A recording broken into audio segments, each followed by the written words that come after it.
Namo Namo Vasavu Nam Eto Pancha Savva Pavapana.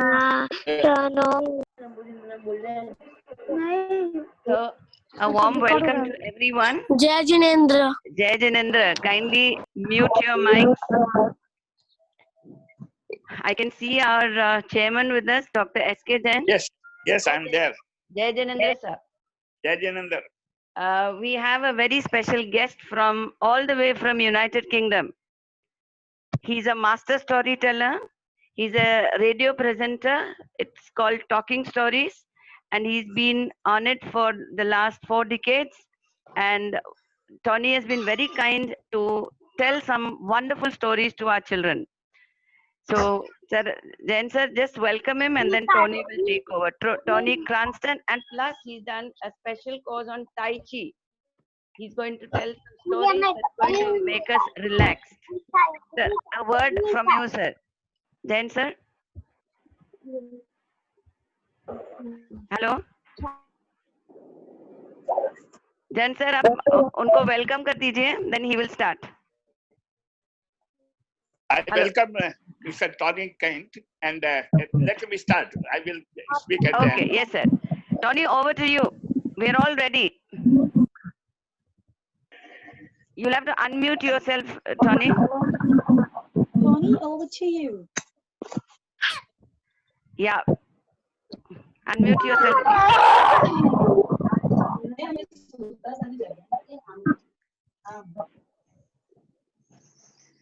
Except the speaker of the day, others will kindly unmute yourself, please. Keep them in mute, everyone. May I request Mr. Tony to start? Yeah, you can see him.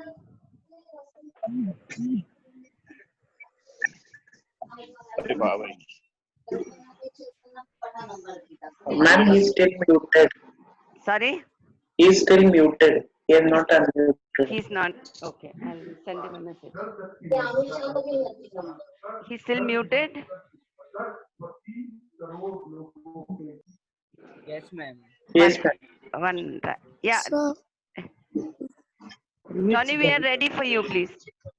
नहीं आपका parents का घर है, बच्चा आपका घर है, सब गिर जाए. Mr. Cranston, Tony Cranston, we are ready. आप प्रिंसिपल है. Ma'am, sorry, still muted. 1 minute, 1 minute. He's come from UK. I'm looking for him on my. माँ बाप.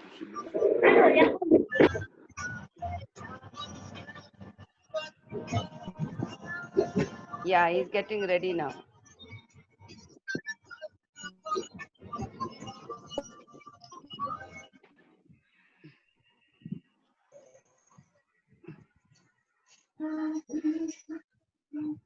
Okay. Are you ready? Yes, can you hear me? Yeah, yeah. Hear me? Yeah. Shall I start? Yeah, you're welcome. Yes, sir. Okay. A story from a long time ago when I was working in China, and a young girl taught me this story. And it's a very old story. It's a very old story. It's a Firebird story. Are you ready? Yeah, we are. Okay.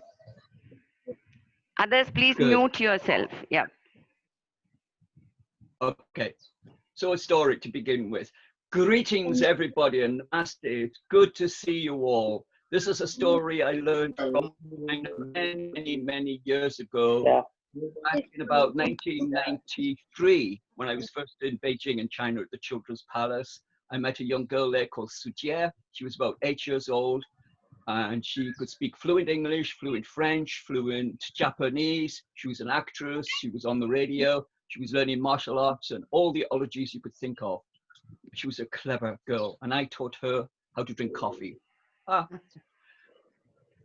known her all her life. She taught me this story many years ago. It's called The Firebird. Once there was a man who dreamed all day and all night of just maybe once in the whole of his lifetime, he could just see the wonderful, the mysterious, magical firebird. That's all he ever dreamed of. All day he would look up among the clouds in the blue sky. All night he would look among the stars to see his one wish, firebird. Then one night, on his farm, by the lake among the trees, floating through the silent darkness of space, the wonderful, the mysterious, the magical firebird. He could not believe his eyes. At last he saw the firebird, and he could not believe his eyes as his heart was pounding as the firebird, who was thirsty, firebirds often are, flew down to the edge of the lake to cool off. And he could not believe his eyes, children, as she took off her feathers and became a beautiful young girl and went swimming into the water. Now he was a nice man, but he couldn't help himself. He could not help himself. He went straight over, picked up all the feathers and went to his home and buried them in the garden. Later, when the firebird came out, she looked for her clothes. This is where she was standing. There are her footprints. Where are her feathers? She looked everywhere. She looked everywhere. She looked maybe in the trees. Maybe the birds took them away. She looked downstream. She looked everywhere, and she began to get upset, and she began to cry, and she was crying because without her feathers, she could not be a firebird anymore. As then the man came out. He put his arm around her and said, there, come with me. I will take you to my home and I will take care of you. Oh, and he did take care of her. He did everything for her. Listen, children.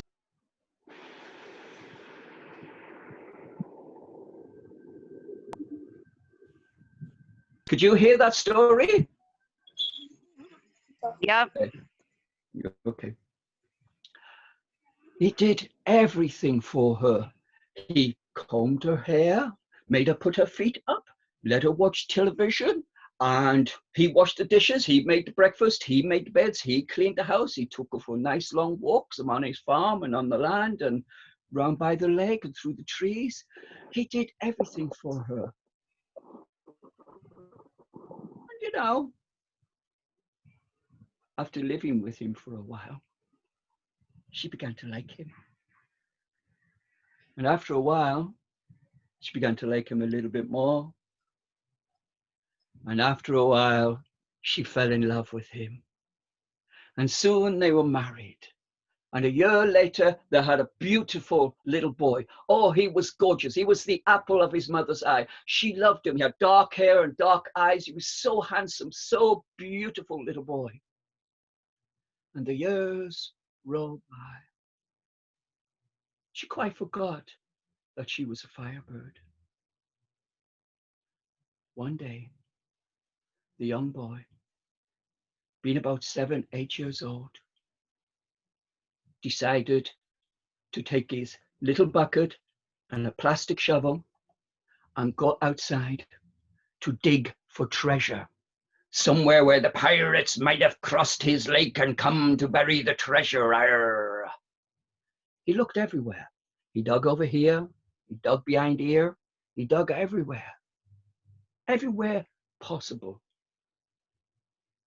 Then he went into his garden and he began to dig.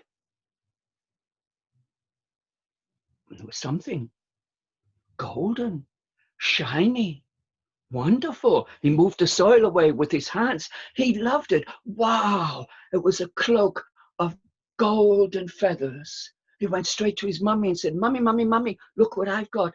A cloak of golden feathers, a real treasure from the pirates. Here, you can have it. And the mummy placed the feathers on her lap and began to stroke the softness, remembering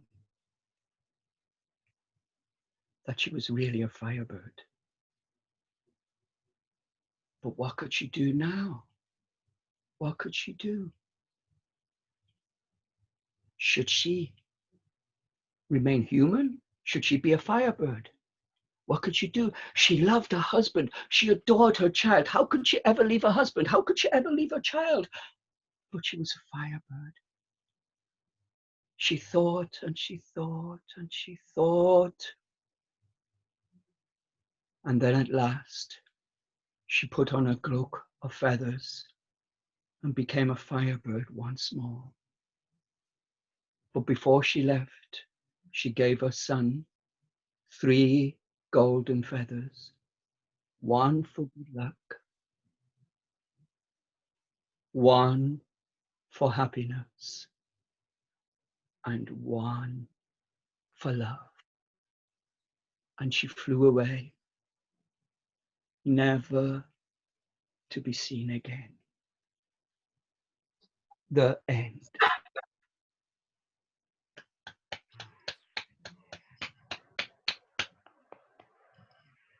Yeah.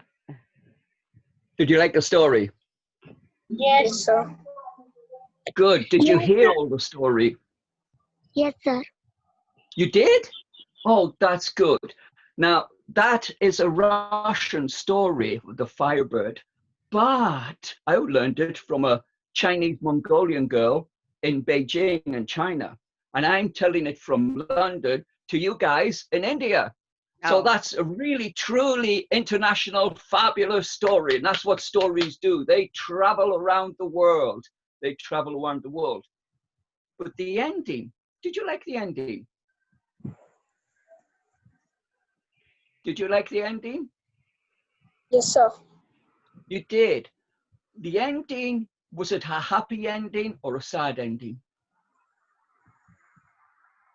What do you think? Was it a happy ending? Happy ending. Oh. Happy ending. Happy ending. It was a happy ending. Ah, so the way they write these stories is in Russia, Ending. hiya, winters are long, and sometimes there was no electricity, and sometimes all the entertainment they have is just to tell you stories. And they tell stories all night, 12 hours, 15 hours of stories all night in the cold Russian winter. But sometimes they leave a story with a shorter ending. And the idea is you can now take that story, you can make a story of what happened next. What happened next to the young boy and the firebird? Meet me 10 years later. What happened? You can write that story. You can make that story yourself. You can tell that story. This is the beauty of stories. Are you there? Is there anybody there? Yeah, all of us are here. Yes, sir. All of you are here. Do you have any questions? No. They would like to have one more story. One more story? Yes. Oh, okay. One more story. This is a book, Tales from Claybury Woods, which is near where I live. And someone asked me to write some stories about the trees and the flowers there. And I said, okay, I want to do some activities too. So the book is full of stories and things to do for parents. And later we are going to do one of these stories. Where is it? Later we are going to do this story. Okay? Are you still there? Another story. Okay. What kind of stories do you like? Fairy tales. Okay, a fairy tale. Fairy tales. Fairy tale. Okay. This is the princess and the crow.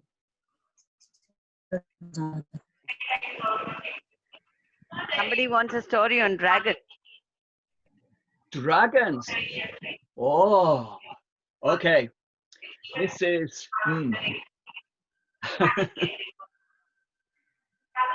Okay, a dragon story. Okay, you ready for a dragon story? Hello. Somebody count me down. Say 3, 2, 1.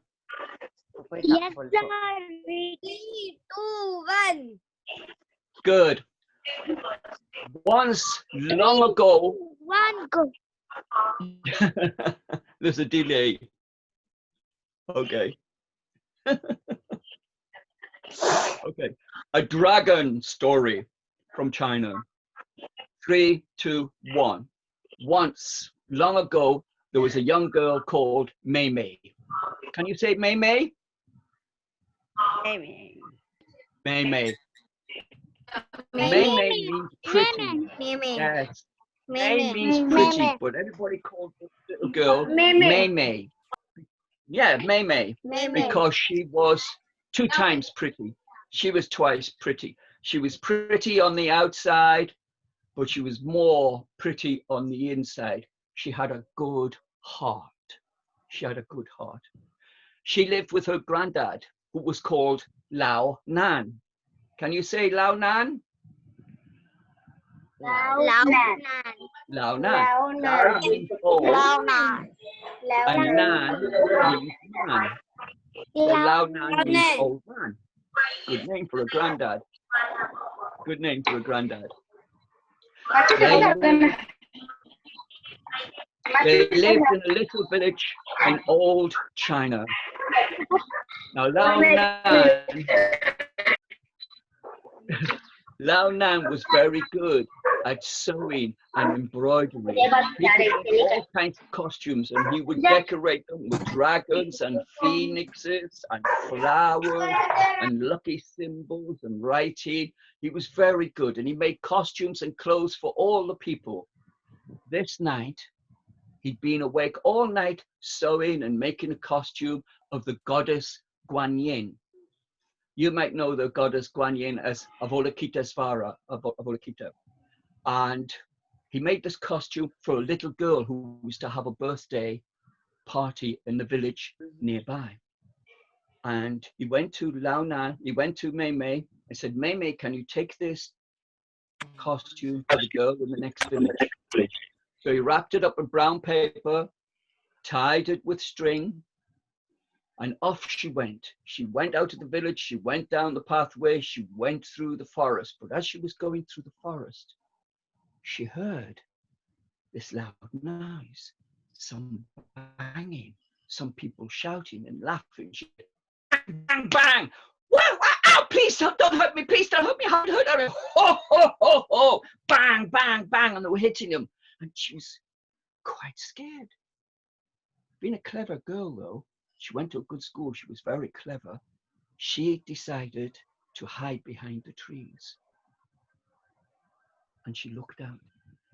You know, she saw these nasty bandits. They had big chests with big medallions on there, and they were all hairy and long hair, long beards, and they were rough, and they had swords and spears, and they captured a young dragon.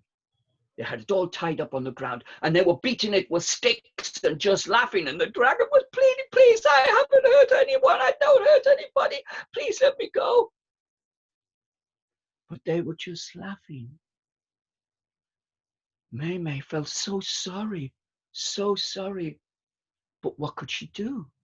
What could Mei Mei do? She was just a little girl, and they were big, big bandits. What could they do? Oh. Then she had an idea. She untied the string, opened the parcel, and took out the costume and put it on. because the goddess Guan Yin is not just the goddess of the poor people. She is the goddess of dragons. And she climbed up onto the top of the rock where she could be seen by everyone. And she shouted in the biggest, strongest voice she could muster for a little girl. She said, "Leave that dragon alone." And in the quietness after her voice, the bandits turned around to see who would dare to speak to them in such a fashion. But when they turned around, they saw standing on the rock the goddess Guan Yin. They were shocked. They were scared because, after all, bullies are always just scared anyway.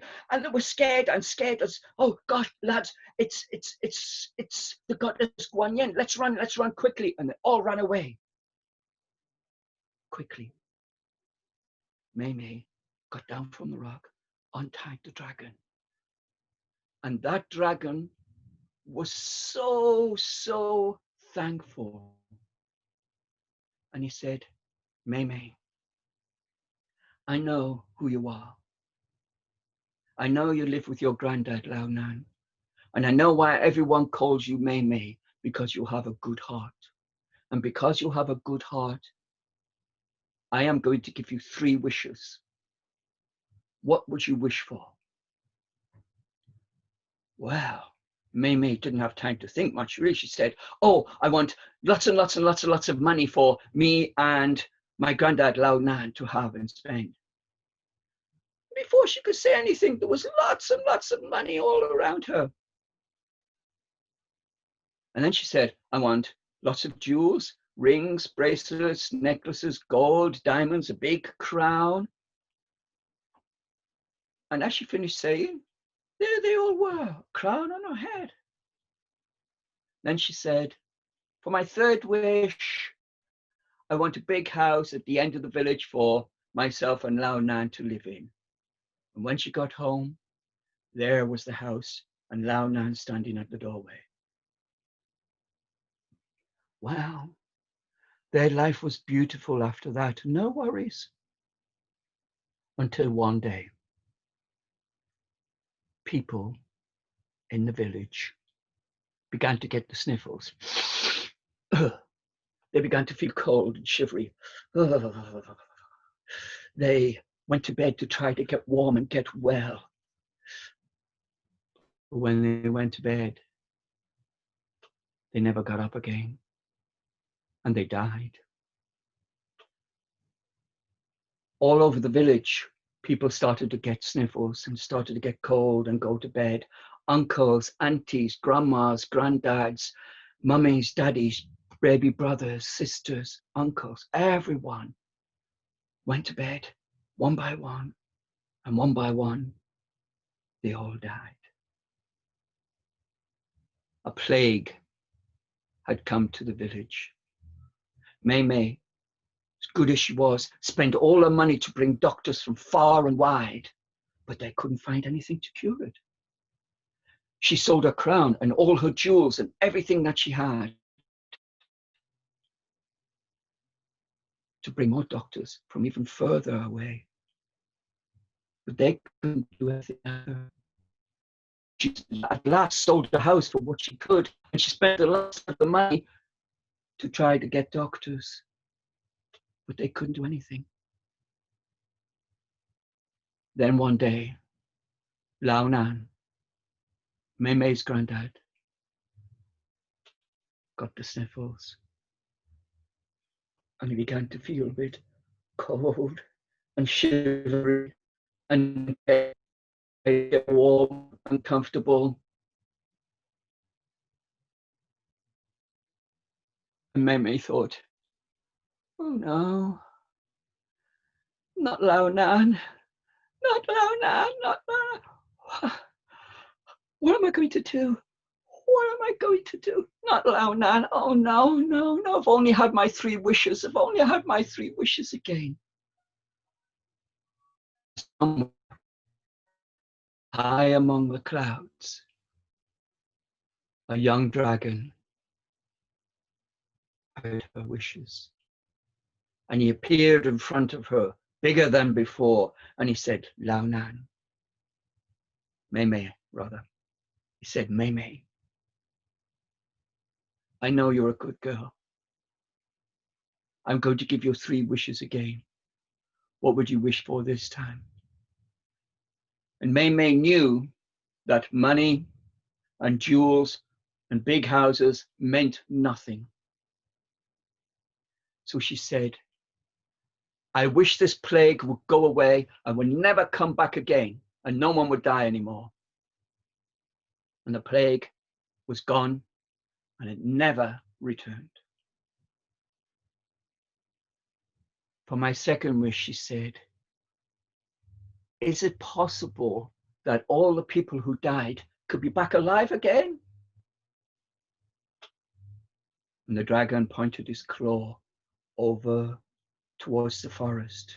And down the pathway came all the uncles and aunties and mummies and daddies and cousins and baby brothers and sisters.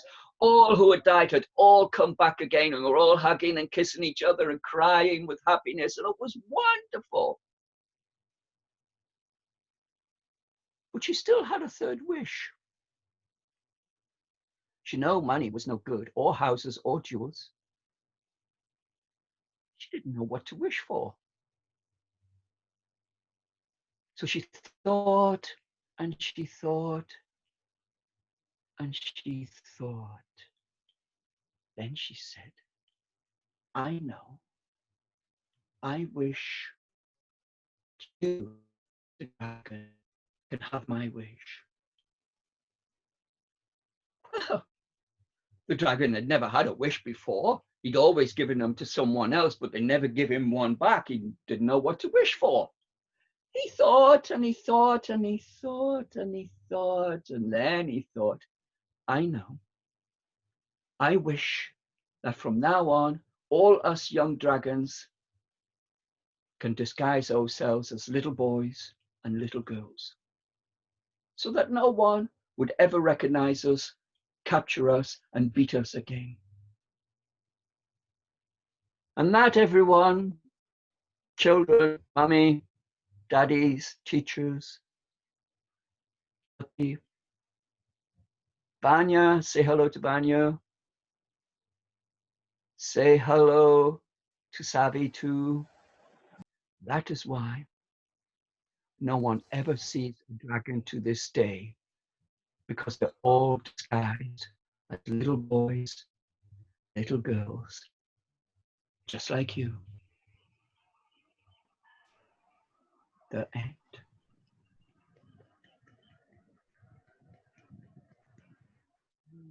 Their end. Did you hear that?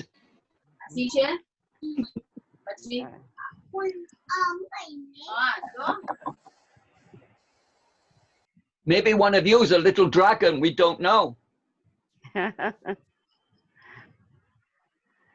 Maybe. Many Do you of look them like a are- dragon? Maybe. Good dragons, so dragons are always nice. Dragons are always nice. Any questions?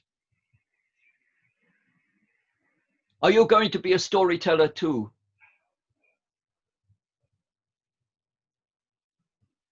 GOT is a beautiful storyteller. She's been on my radio program before. We need some more stories, GOT. We need some more stories. Maybe your children can send some stories and send them to us.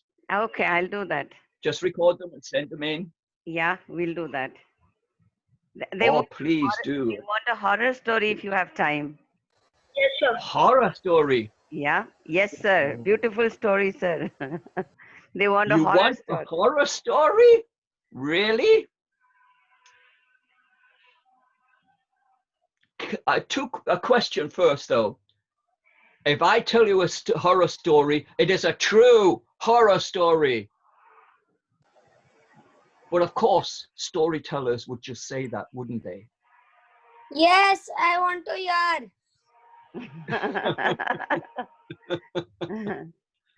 Can you? Ma'am, can you tell us the history story? Okay. Jyoti, So can today, we hear? Can okay. you unmute everybody so we can hear everybody's voices at once? Can you do Okay. that? Yeah, I've unmuted everyone. Yeah. Unmuted everyone. Yeah. Okay, children, I want you to help me with this story. You could do it with your family later. So can you hum this tune?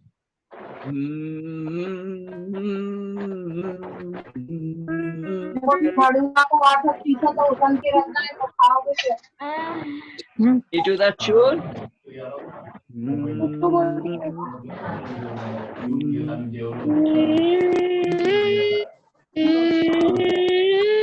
Okay.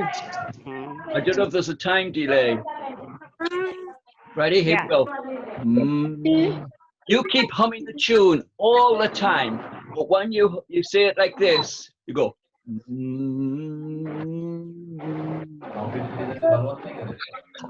You do that?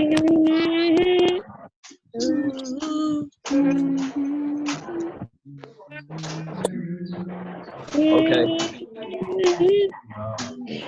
Good. Okay, here we go. We start the tune. Everybody start the tune. You started, I follow.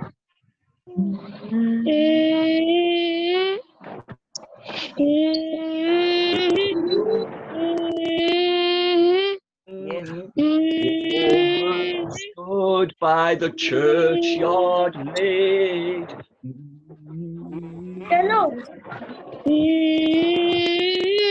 Or three corpses walking in.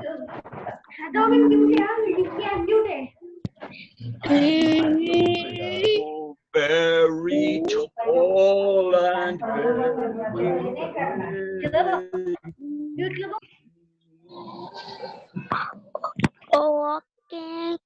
woman corpses said.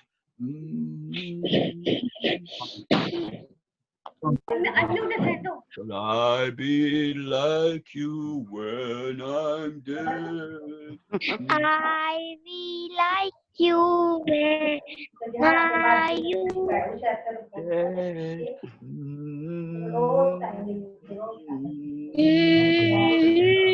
Closer to the camera.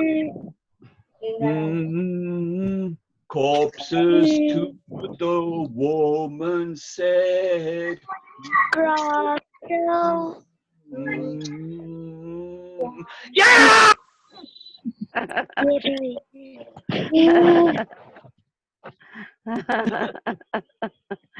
True story-ish. Yeah. I think you're left out with the lotus story. The Johnny? lotus. Yeah, the okay. lotus story. I'll try to move you back a bit so you can get all of you. Okay, this is. Oh. Sir, can you tell the history story? Okay. Can you see my hands up there? Right. Okay. Right. Move you back a bit. Start from here. This is the lotus flower. Parents, teachers, have a look at your children's faces now. See their beautiful faces, and then look at their faces when they finished and see the magic difference. There will be a difference in their face. Children, you do the same to your mummies. Okay? 3. Hold the lotus flower. 2, 1. The lotus begins morning in the bud and slowly opens its petals towards the sun. So by midday, with its petals opened, taking in all the sun's energy, taking it slowly down the stem to the roots. Sometimes a small breeze can blow the lotus to one side, and sometimes it could blow it to the other. And a small breeze can sometimes turn into a strong wind. Put your fingers on the floor, chair. But no matter how strong the wind blows, the lotus always manages to center itself. Bring one hand out like this, and the other one on top like this. Keep your fingers still, but move your thumbs. Many fish swim around the roots of the lotus flower. Light क्यों बंद की? चालू कर.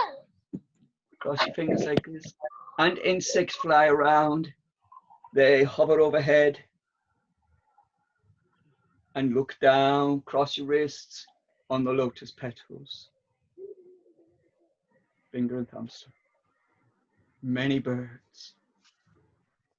All shapes and sizes and colors fly around the lotus blossom, and some of them can come and rest in its leaves. As the day closes and the nighttime draws in, the lotus closes its petals one last time, taking down the last of the sun's energy down the stem to the roots, where it rests, waiting to greet the new dawn.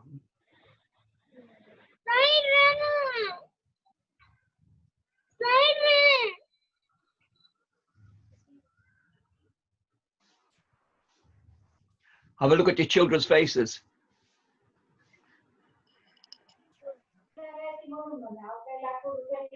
We use this in classrooms all over now. Everywhere being teaching, the teachers use this in classrooms to quieten down their children and get them to do some work.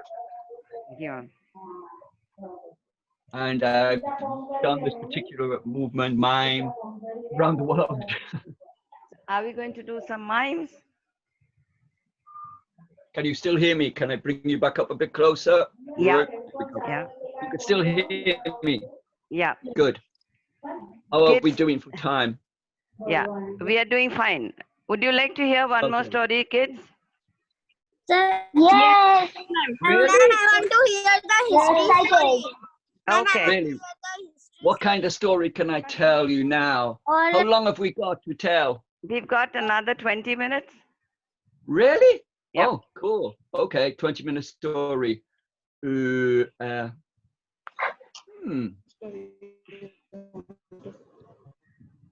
Well, wish that was a really good one. The dragon story. I like that story. Okay. Sir, a horror story. Just a minute. Let him think. Yeah, let me think. What was the story? What was the story? I have a lot of stories. I have about 500 stories. Of Oh. those stories, 300 will be Chinese. Ah, there's the beginning. 200 of them will be Hong Kong ghost stories. Hong Kong ghost stories are usually quite nice in the end, though a bit scary, but they always have a good ending. And how true they are, I am very true, of course, very true. Let me give you a story.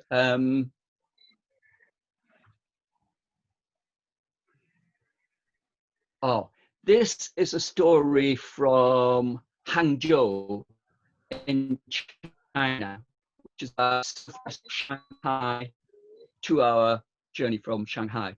It's a beautiful place. The story is about 1600 years old, and it's called The Legend of Ju Ying Tai Lan Shanbo. You still hear me? Yes. You can hear me? Hiya. Yeah. You can hear me okay, that's good. I always worry that I'm telling this.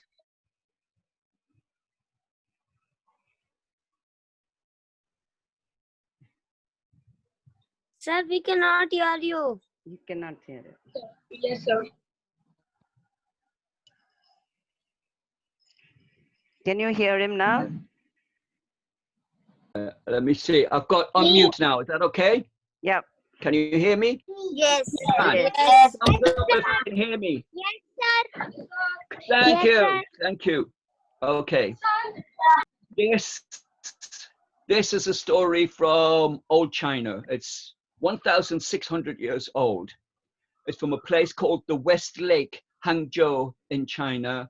And a lot of the fairy tales, a lot of the folk tales come from this particular part because it's a beautiful area. It is a stunningly beautiful area. I went there in the year 2000 myself. Emperors, lovers, poets, writers, stagers, philosophers, even Marco Polo went there. They say in heaven you have paradise, on earth you have Hangzhou or the West Lake. So this is a story from the West Lake. Once, long ago, there was a young girl called Ju Ying Tai. Can you say Ju Ying Tai? Julian type. Yes, Ju Ying Tai. Very good. Very good. Already. Very good. She was only about 11 years old. Only about 11 years old. But she wanted to go to school. But kids, in those days, girls were not allowed to go to school. Really, they were not allowed to go to school, just boys. Do you think that's fair? Do you think girls should go to school? No. No? Yes? Yeah. Yes? Yes, of course, girls were allowed to go to school. But in those days, they thought girls were just dumb and didn't know anything. And all they could do was wash dishes and make the bed. Do you think that's fair? No. No. No, of course not. Of course not.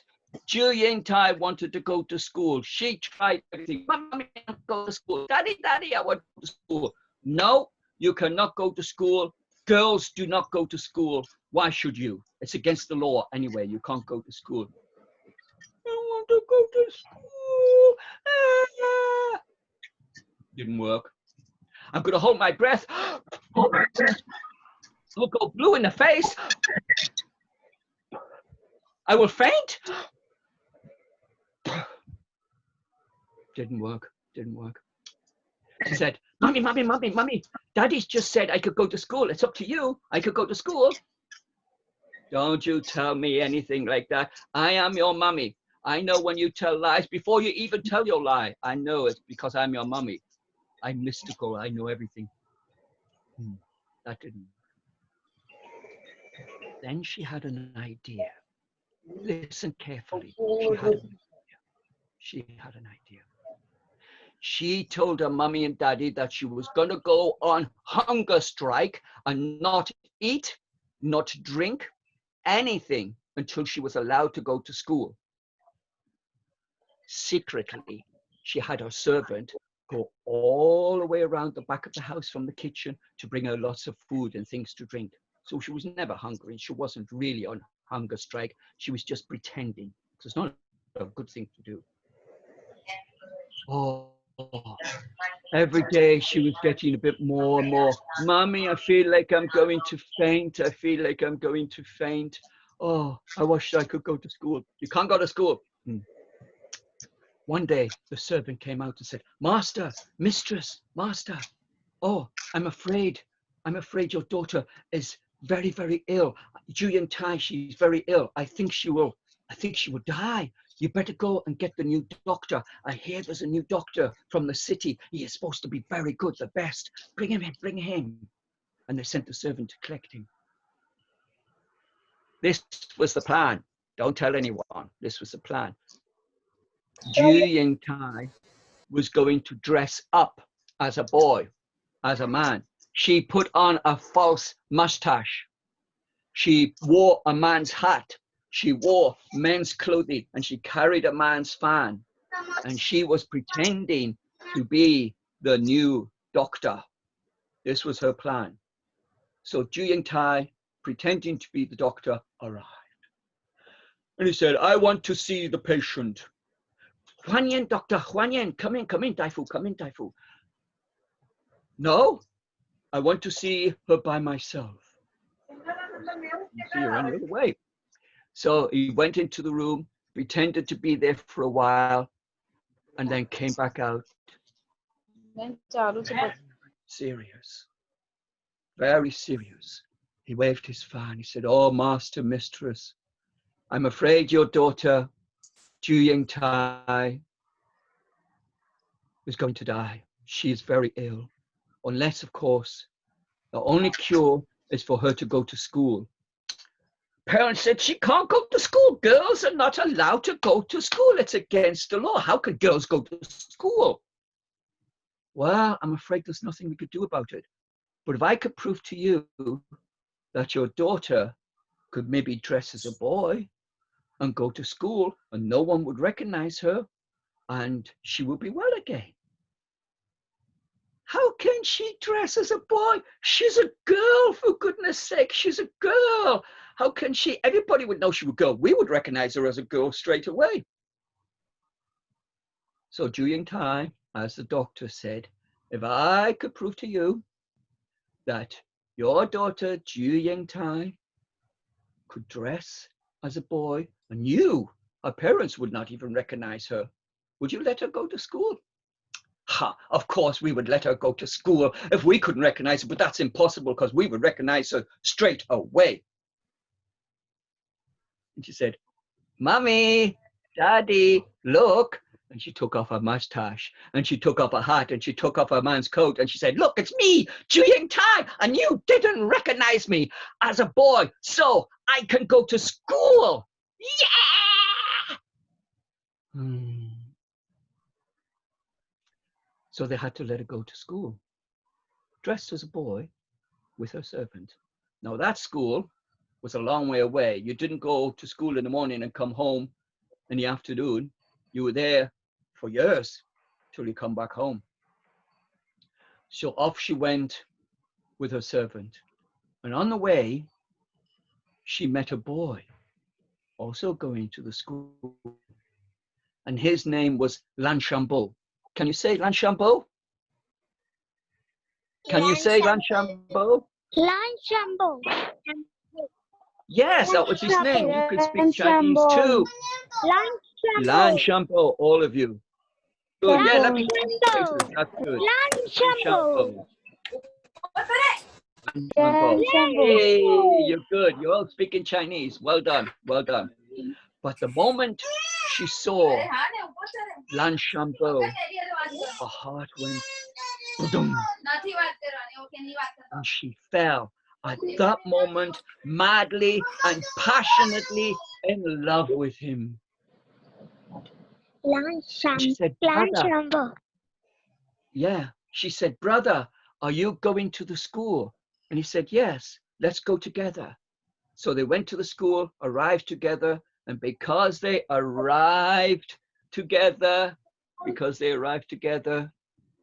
they had to share a room together.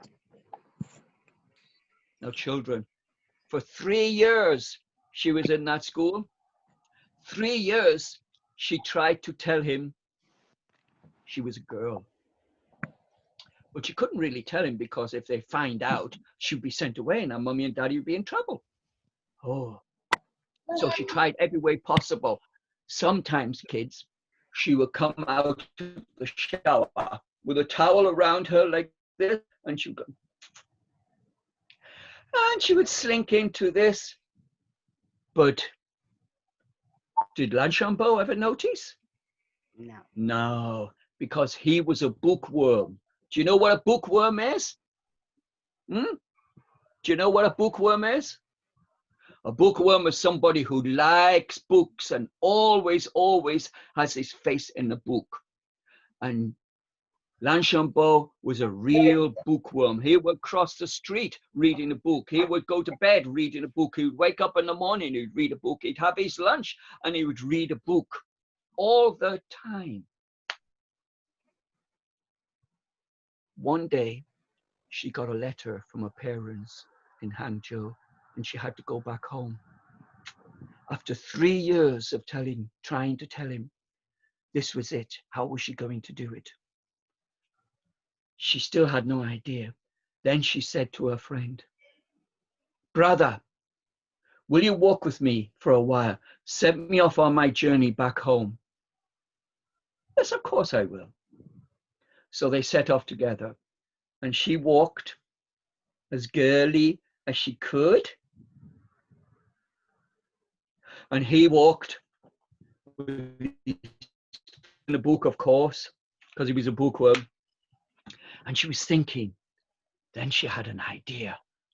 Brother, will you come to visit me in my hometown in Hangzhou, the West Lake? Will you come to visit me? I have a twin sister. Get it? I have a twin sister. She looks exactly like me. She's very beautiful too. She would be a good wife for you. Of course, that was really Zhu Yingtai when he got there.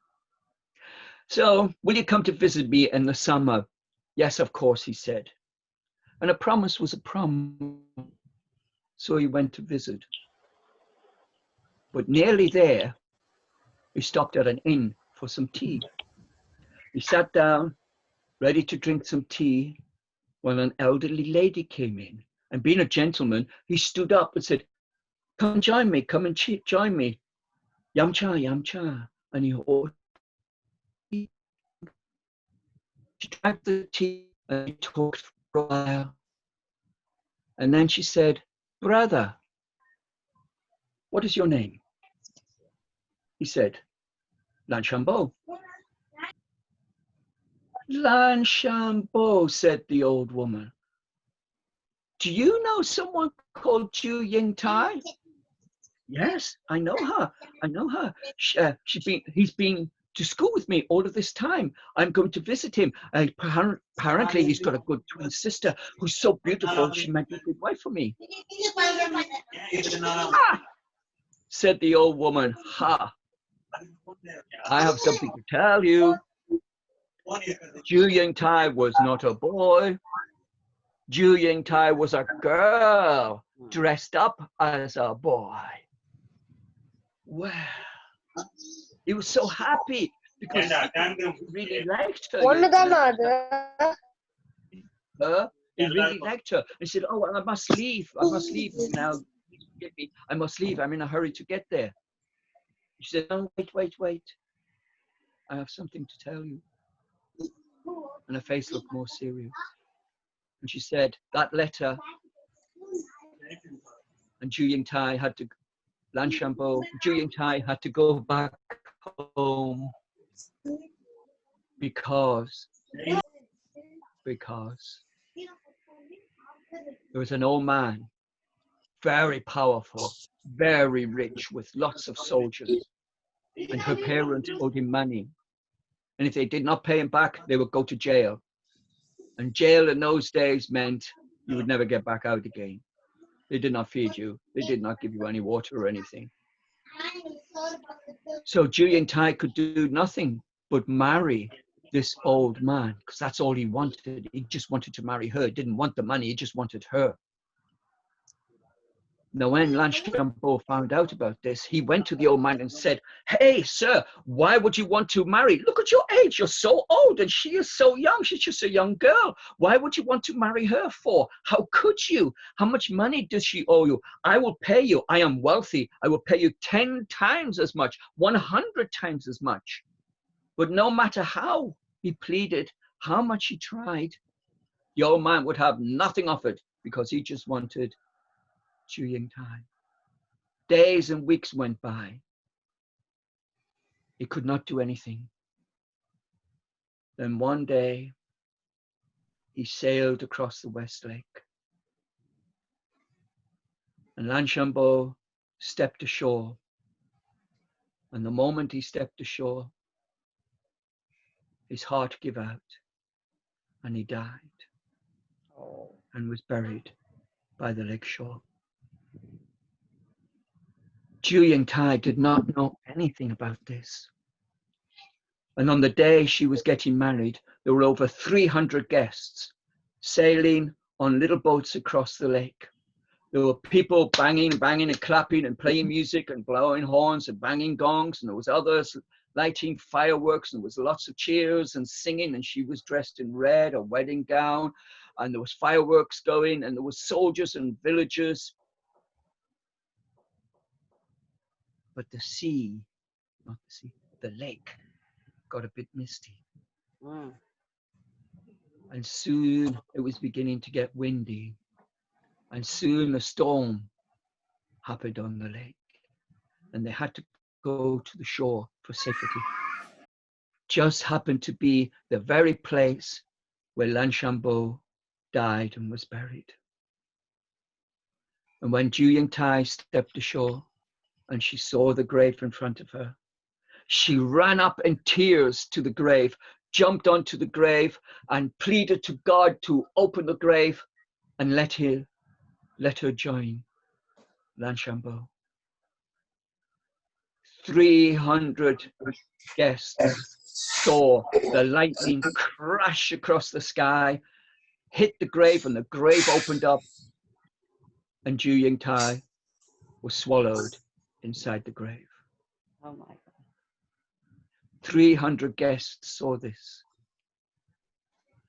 and 300 guests also witnessed what happened next. 2 butterflies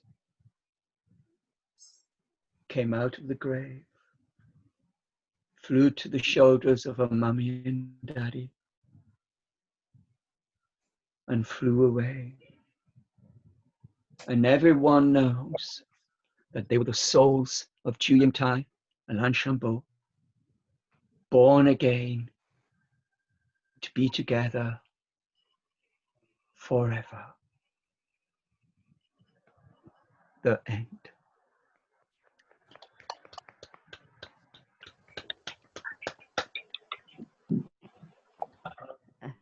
I Anybody think there? it was wonderful. So You next like that time, story? yeah, Ah. next time we see butterflies, we'll be reminded of this story. You can look it up. You can look it up on Wikipedia as the butterfly lovers. Okay. And if you look, let me tell you that story. That story, a Venetian traveler, Marco Polo, Okay. asked Kublai Khan, the emperor of China, where is the greatest place in all your empire? And Kublai Khan said, I have heard that it is the West Lake. Okay. And Marco Polo went to the West Lake, and he might have heard that story because it would have been hundreds of years old by then. But that story traveled somehow to Italy. Okay. Years later, it became a play and rewritten slightly. And that play toured Italy, wowed audiences across Europe, and came to London. And Okay. everybody in London thought it was wonderful. So everybody says they love your stories. Beautiful idea for a story, and that was William Shakespeare, and he wrote Romeo and Juliet. So Romeo and Juliet is a byproduct of the butterfly lovers, Ju Ying Tai and Lanchambeau. Okay. Very good. It's been good to talk to you all. Yeah. I hope that all recorded. Please send Yeah, me a copy. yeah, sure. Namaste, everybody. Come and listen to Talking Stories Radio and send me your stories. Yeah. Gioti, you are beautiful. I love it. Thank you. Anybody would like to say Next time I tell something? a Hindu story. Just 1 second. Anybody wants to say anything? So very Please. nice story. Very nice story. Okay. Oh, please. I hope you like them. I Yes. like it. Nice story. Send me your stories. Record your stories and send them to me. And I will put Yeah. them on the radio and let you know. Yeah.